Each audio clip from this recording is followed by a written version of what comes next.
Let's talk about the markets in a few minutes then, Mark. And if you were listening for hawkish commentary, you could have found a few hawkish lines in just those clips we played there, Mark. But the market didn't see it that way. That's been very much the trend of the past while. This is a market that wants to see dovishness, and therefore they kind of hunt for it in these statements. Overall, though, big picture, I thought Powell did an excellent job in the messaging yesterday in terms that net-net, he didn't move the market that much. He has kept up that optionality to kind of go, look, we've always maintained we're going to have to do more hikes. We've always said the war against inflation is not done, but yet we're not going to overreact to one big jobs print. And I think he's kind of leaving the market kind of guessing and saying, you should be reacting to the data. I say this in the context that I was one of the most scathing people ever in 2021, late 2021, about the inflation problem going to 2022, that the Fed were trying to maintain that it was transitory. I thought they really messed up then. But I think the communication now and at the moment has been very, very good about keeping their options open and making the markets pay attention to the data rather than just trying to parse random messaging from the Fed.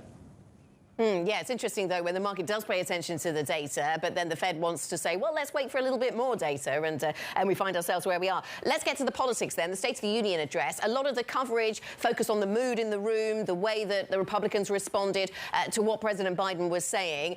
There were moments of unity, certainly around China themes. Anything that caught your eye as something that could be market moving then, Mark?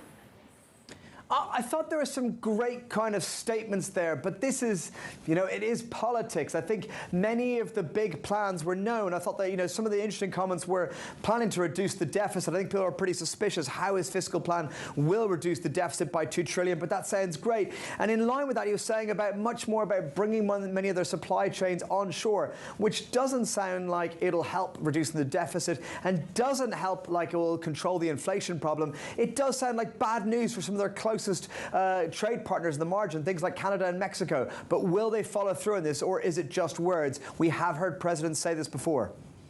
What are the big risks for you around the investment universe, Mark? And I ask this because our colleague Sonali Basak has done a great job of bringing together the thoughts of 3 investment chiefs who, between them, have $2 trillion under management. The things they're worried about: a longer, deeper recession, labour markets, or inflation fueled by climate risks. Did you think that this list sort of taps into the things that you're concerned about as you look ahead to 2023? I thought this was an outstanding article, and anyone should actually look it up and read it. It's very much big picture. It's beyond the horizon of most traders, which are kind of looking, well, I guess anything from day traders to the next year or two. This is really on a 5 or 10-year horizon, the structural problems out there. And I thought that one angle particularly that was a little bit new to me, the idea of longer, deeper recessions because of how Fed policy and fiscal policy will now interact in the post-pandemic world. Okay. Interesting stuff. If you want more thoughts from Mark and the rest of the Markets Live team, MLIV Go is the function to use on your Bloomberg terminal.